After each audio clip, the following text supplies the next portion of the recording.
जुगनू बहुत दुबला पतला एक नंबर का कंजूस और लालची व्यक्ति था। वो अपने परिवार के साथ रहता था। परिवार में एक बूढ़ी माँ, पत्नी और बेटा था।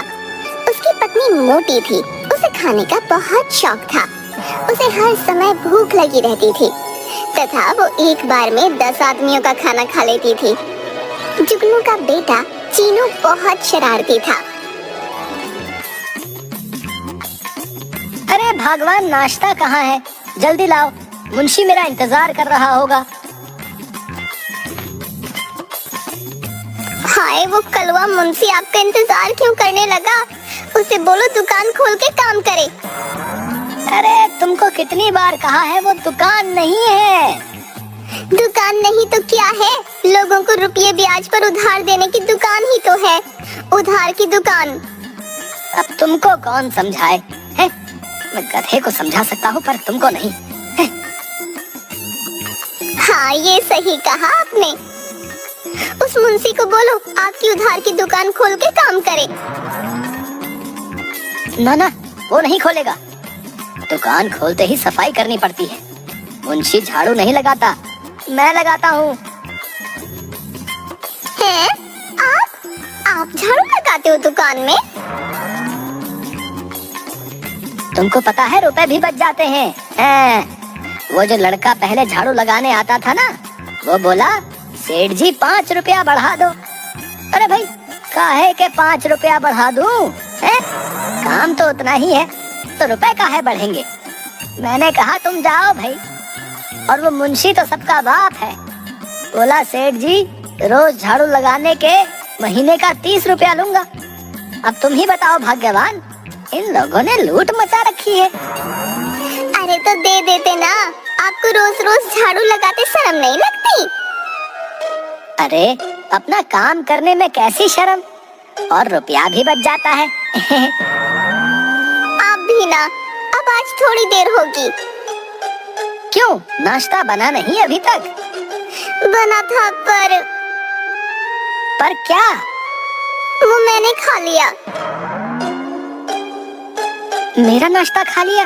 तो कोई नहीं, चीनू या माँ के हिस्से का मुझे दे दो, उनके लिए फिर से बनवा लेना। उनका भी मैंने खा लिया। सुबह जितना नाश्ता बना था मैंने खा लिया। अब क्या करूं, पूरियां देखकर रहा नहीं गया। तुम्हारी इस खाने की आदत ने मुझे बर्बाद कर दिया है। इतना रुपया राशन में जाता है, कुछ पता भी है? ऊपर से जब देखो खा खा कर कितनी मोटी हो रही है। सुनो जी, कितनी बार कहा है, कुछ भी कहो पर मुझे मोटी मत कहा करो। मेरा वजन है ही कितना, बस 150 किलो ही तो है। ये कोई मोटापा है क्या? हे प्रभु, तू ही समझा इसे। सुनो, मैं जा रहा हूँ, अगर खाने को कुछ बचे तो भिजवा देना। तभी अंदर से आवाज आई, जुगनू, अरे ओ जुगनू, सुन तो। लो, अम्मा बुला रही हैं। अरे क्या है अम्मा? अरे कितनी बार कहा है, जाते वक्त टोका मत करो।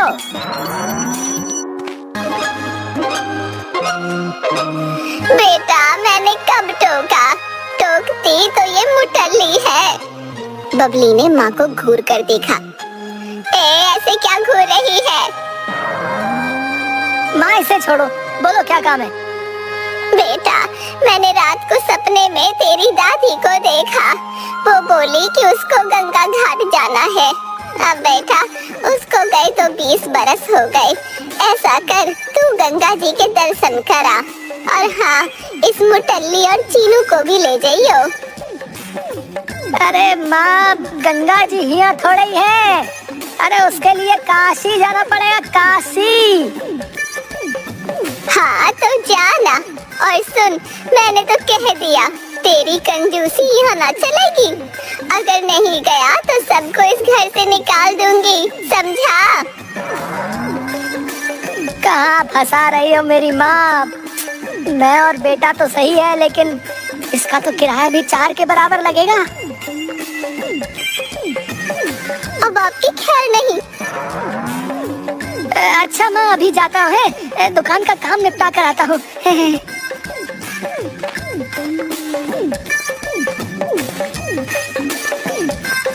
दुकान में अरे मुंशी, माँ ने काशी जाने के लिए कहा है। तुम मेरी, चीनू और उसकी माँ तीनों की रेलगाड़ी की टिकट का हिसाब लगाकर कुल कितना खर्चा होगा ये बता। मुंशी हिसाब करने लगा। कुछ देर बाद उसने एक पर्चा जुगनू को दिया। उसे पढ़कर वो उछल पड़ा। 1000 रुपया का एक आदमी की टिकट, रहने खाने का अलग खर्चा। हाँ सेठ जी, काशी यहाँ थोड़ी है, बहुत दूर है। आप बोलो तो एक सलाह दूं। सेठ जी, ये रेलगाड़ी का चक्कर छोड़ो, बहुत महंगा हो जाएगा। आप बस से चले जाओ, बस का टिकट सस्ता भी है और शाम वाली बस का और भी सस्ता है। मुंशी तुम सच कह रहे हो? हाँ सेठ जी, मैंने सब पता कर लिया है, सब बढ़िया से हो जाएगा और खर्चा भी कम। शाम को जुगनू, बबली और चीनू को लेकर बस के लिए निकल पड़ा।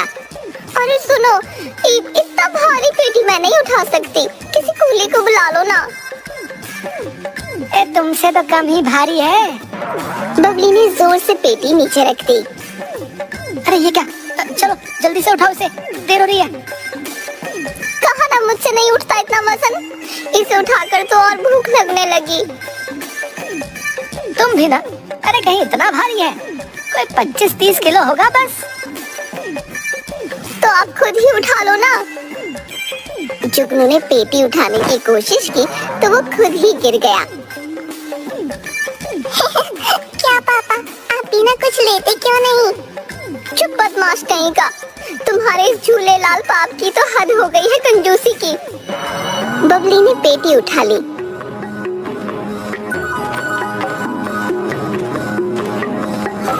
तीनों स्टैंड पर पहुंचे तो वहाँ बहुत भीड़ थी। जुगनू एक आदमी से, ए भैया, ये शाम को काशी जाने वाली बस कौन सी है? देखो भैया, ऐसा है, शाम की कोई बस नहीं है, ठीक है? वो सामने वाली बस अभी आधा घंटे में चलने वाली है, ठीक है? बस के पास बहुत भीड़ थी। उसमें बैठने के लिए एक दूसरे को लोग धक्का दे रहे थे। पापा, क्या हम इस बस में जाएंगे? अरे नाना, में तो खड़े होने की भी जगह नहीं है, हम ना जाएंगे इसमें। कोई ढंग की बस हो तो बताओ। तुम यही रुको, मैं पता करके आता हूँ। जुगनू ने थोड़ा आगे जाकर देखा। सड़क पार एक पुरानी सी टूटी फूटी बस खड़ी थी। उसके पास बस एक आदमी खड़ा था। ओ भैया, ये बस काशी जाएगी? आदमी ने हाँ में सिर हिलाया। कब जाएगी? आदमी ने कोई जवाब नहीं दिया। ओ भाई, ये बस शाम को चलेगी ना? आदमी हाँ में सिर हिलाकर भाग गया। इतने में पहली वाली बस स्टार्ट हो गई। वो खसाखस भरी हुई थी। उसकी छत पर भी लोग बैठे थे। वो हॉर्न बजाती हुई चली गई। पूरा बस स्टैंड वीरान हो गया। अरे चलो चलो, हमारी बस वो रही सामने। हाँ, तीनों उस बस के वहाँ गए। पापा, ये बस चलती भी है? ये तो टूटी फूटी है। तुम्हें उससे क्या है? बस काशी पहुँचा दे। चलो चलो अंदर चलो। जुगनू और चीनू अंदर चले गए, पर बबली बस के दरवाजे में फंस गई। हाय अम्मा, मर गई। अरे जी, मुझे अंदर खींचो। जुगनू और चीनू दोनों बबली का हाथ पकड़कर अंदर खींचने लगे। जोर लगा के हाँ ईशा, जोर लगा के हाँ ईशा। तीनों बस के अंदर बैठने के लिए ढंग की सीट देखने लगे। सुनो जी, ये वाली सीट बढ़िया है, यहाँ बैठेंगे। कहकर वो सीट पर बैठ गई और चीनू उसकी गोद में बैठ गया। जैसे तैसे जुगनू भी वहीं फंसकर बैठ गया। हाँ भाई, सब लोग ढंग से बैठो। ये बस कब चलेगी? बस अभी चलने वाली है। भैया, ये बस तो एकदम खाली पड़ी है। कोई और सवारी नहीं आएगी क्या? नहीं नहीं, कोई और नहीं आएगा, तुम लोग आराम से बैठो, कहकर वो जोर जोर से हंसने लगा। तभी बस स्टार्ट हो गई। पूरी बस जोर जोर से हिलने लगी और जुगनू सीट से नीचे गिर गया। पापा गिर गए, पापा गिर गए। चुप बदमाश। भगवान, पूरी सीट तो तुमने घेर ली है, मैं पीछे वाली सीट पर बैठता हूँ। बस हिचकोले खाती हुई चलने लगी। सुनो, जरा संभल कर, कहीं वहाँ भी ना गिर जाना। अम्मा, मैं भी अकेले सीट पर बैठूंगा, यहाँ कैसे खेलूंगा? अच्छा ऐसा कर, सामने जाके बैठ जा, मैं भी थोड़े अपने पैर फैला लूं। रात होने पर बस में अंधेरा हो गया। अरे बत्ती जलाओ। बत्ती नहीं है। फिर उसकी जोर जोर से हंसने की आवाज आई। सुनो जी, किसी होटल में बस रुकवाओ, मुझे तो बहुत भूख लग रही है। ये बस सुबह से पहले कहीं नहीं रुकेगी। फिर उसकी जोर जोर से हंसने की आवाज आई। अरे सुबह खा लेना, अभी खिड़की खोलकर आराम से सो जाओ। भूखे पेट नींद, ये बढ़िया मजाक है। तभी उसे खाने से भरी हुई हवा में नाचती थाली दिखाई दी। उसने बोलने की कोशिश की पर मुंह से आवाज नहीं निकली। बबली ने थाली पकड़ ली और सब खा गई। उसके बाद मिठाई की थाली हवा में नाचने लगी। उसे देखकर बबली की आंखें बड़ी हो गईं। उसने उस थाली को पकड़ा और सब कुछ खा गई। बस सब्जी पूरी और मिल जाए।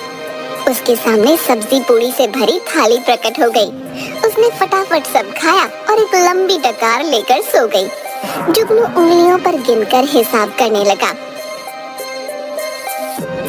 एक आदमी का 1000, 2 का 2, नहीं भगवान के तो बस खाने खाने का 1000 हो जाएगा। हे प्रभु, इतना खर्चा करवाओगे तो कोई लॉटरी भी लगवा दो। कहकर वो खिड़की पर सर रख कर कुछ सोचने लगा। तभी उसके कान में कुछ लगा। अरे बाबा, मच्छर भी खून चूसेगा। तभी उसके बालों पर कुछ लगा। उसने ऊपर की ओर देखा तो नोटों की गड्डियां हवा में उड़ती हुई दिखाई दी। उसने आंखें मल मल कर देखा। ये असल के रुपए हैं। उसने दूसरी गड्डी पकड़ी तो और 10 गड्डियां हवा में नाचने लगीं। जुगनू खुशी से गिरते पड़ते पेटी के पास गया। पत्नी जोर जोर से खर्राटे लेकर सोई हुई थी। धीमे से पेटी उठाते हुए वो कांपने लगा। उसने पेटी का सारा सामान निकालकर फेंक दिया और उसमें नोटों की गड्डियां भरने लगा। बाप रे, लॉटरी लग गई, लॉटरी। प्रभु, सच्ची में लॉटरी लगा दी। एक साथ इतना पैसा तो मेरे पुरखों ने कभी भी नहीं देखा होगा। अब मैं सोऊंगा नहीं, कहीं वो कंडक्टर का बच्चा चुरा ले गया तो वो खुद उससे चिपक कर बैठ गया। पर थोड़ी देर बाद उसे नींद आ गई। ओ मेरा कंचा मिल जा रे बाबा, मिल जा। पर नहीं मिला। ऑप्शन पर नहीं मिला। चीनू उदास होकर सीट पर लेट गया तो उसे हवा में उड़ती हुई गेंद दिखाई दी। ये कैसी गेंद है जो हवा में उड़ रही है? चीनू ने गेंद पकड़ने की कोशिश की तो हाथ लगाते ही वो 2 हो गई। तो गेंद उसने पकड़ने की कोशिश की पर वो और ऊपर हो गई। बच्चों अभी बताता हूँ।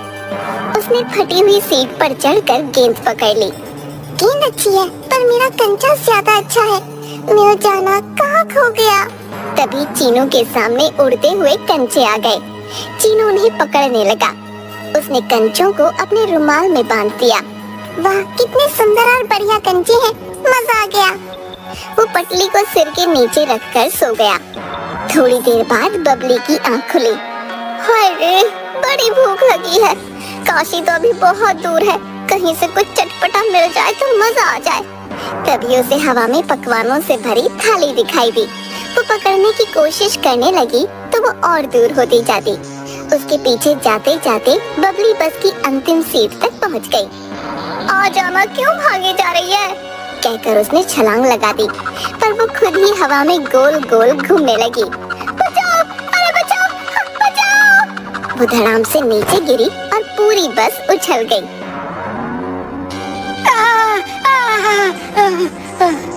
बस रुक गई। तब जीनू और जुगनू ने बबली को उठाया। इस ड्राइवर और कंडक्टर को छोड़ूंगी नहीं। उसने ड्राइवर सीट पर देखा तो वहाँ कोई नहीं था। सुनो जी, ये दोनों कहाँ गायब हो गए? पता नहीं, इस बस से अब तक कोई नीचे नहीं उतरा। उन्होंने यहाँ वहाँ देखा पर कोई नहीं था। सवेरा हो गया, लगता है काशी आ गया। चलो चलो नीचे उतरो।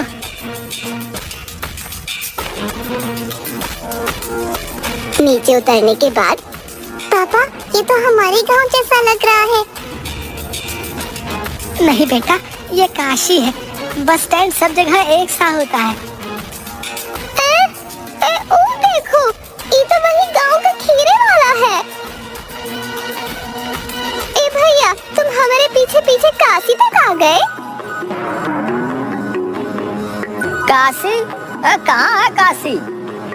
ये काशी तीर्थ है, हमको गंगा घाट जाना है। तुम्हारा यहाँ कैसे आना हुआ? भौजी पगला गई हो का है?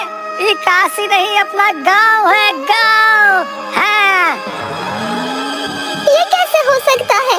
हमने पूरी रात बस में सफर किया काशी जान खातिर। गांव कहाँ से आ गया? कौन से बस में गए भैया? वो सामने वाली। खीरे वाला सामने देखता है, वहाँ कोई बस नहीं थी और जुगनू और बबली बस को वहाँ न देखकर वहीं खड़े खड़े सुन्न हो गए। भाई, हम लोग पूरी रात एक बस में सफर करके आए हैं भाई, लेकिन अब देख रहे हैं तो अपने ही गांव में है। आप हमें किस बस में ले गए थे जी? मैंने तो खूब चटकारे लगाकर पता नहीं क्या क्या खाया है रात में। हाँ, और मैंने तो तुम्हारे संदूक से सामान बाहर फेंक पैसों से भर लिया है। दोनों जल्दी से संदूक खोलकर देखते हैं, उसमें कपड़ों के सिवाय कुछ न था। अरे जुगनू भैया, लगता है आपको बस स्टैंड के बाहर वाली वो जो भूतिया बस है उसके बारे में पता नहीं था। तुम लोग उसी बस की सवारी करके आ रहे भैया है। भूतिया बस? हाँ बबली भाभी, अरे पुराने बस अड्डे के बाहर रात को कई लोग इस भूतिया बस में चढ़ जाते हैं और उसका शिकार हो जाते हैं, लेकिन तुम लोग किस्मत वाले हो जो सही सलामत लौट आए।